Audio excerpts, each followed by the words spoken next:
couple of key influences for me were, I helped a cousin build a camp on Lake Superior, and there was no grid anywhere near, and we started up a skill saw from a photovoltaic system, and that was a real turning point to realize that the sun's energy is there. It's there every day for us to use, and we were using it, so that was a major one. Love of nature and the environment, and also conservation. It's economical. Well, I have a background in environmental science and zoology, so some of my last year's work was studying housing and planning in Scandinavia, and back then, 30-some years ago, maybe 40, they always oriented either the house or the lot in the development area towards the sun. It was in their building code to use passive solar way back then, so that was a real revelation. And I wish we could just turn things around sometimes when we build and use the sun. But that was a major one for me. And for the geothermal, we had a friend we knew from Brighton who wanted to start installing them 20 years ago. So we were sort of the guinea pig for him to start his business. Yeah. We had an old oil furnace that needed to go, and then so when you get to that point where you have a chance, then you try to move to the state of the art and whatever it is, either reduce your consumption or use something new. So we were the test for a geothermal 20 years ago. Yeah. For me, hang out your clothes. Don't use a dryer. Winter, summer, you can hang your clothes on a rack inside the house, and it humidifies the air. The geothermal, of course, and the passive solar, and then there's the trees that shade the house and the roof, and the solar hot water is a more recent addition. Right, and I guess getting back to technology, but the passive side of things, the big decision for home builders is assuming, and if you ever build new, it's a great opportunity to orient the house on the lot so you get the passive solar. But choosing good windows is difficult and expensive, but it's key.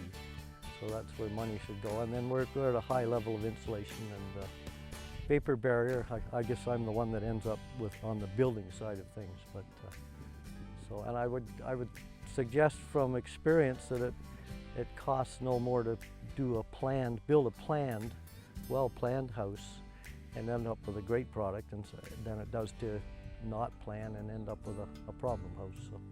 So it's very doable. It took us off of oil, and it is electricity, but it's very efficient. There's already the heat in the ground that it circulates into the house. But to be renewable, we also go with bullfrog power to purchase our electricity from, to make it 100% renewable. Yeah. Lots of people understand that the electric supply is partially a renewable source, like hydroelectric, but partially non-renewable. So when we went as far as we could with our own systems, then we just decided we don't have an opportunity for wind power here being down in the valley, so finally it occurred to us that, well, you sign up with bullfrog power and that makes us 100% renewable here. So, yeah. And a note on the efficiency of geothermal, 20 years ago it was about 3.0 to 1, meaning for every unit of energy you put into it, you get 3 units of energy out of the ground, and you're really just pumping heat around. And now they're up over 4. We replaced it recently, and it's 4.1 units. So dollar-wise, we come out ahead, and environmentally, we hope we come out ahead. One of the big things people could do is have a garden to grow their own food, so that you're not using all that energy to transport food from California or Mexico or Chile or whatever.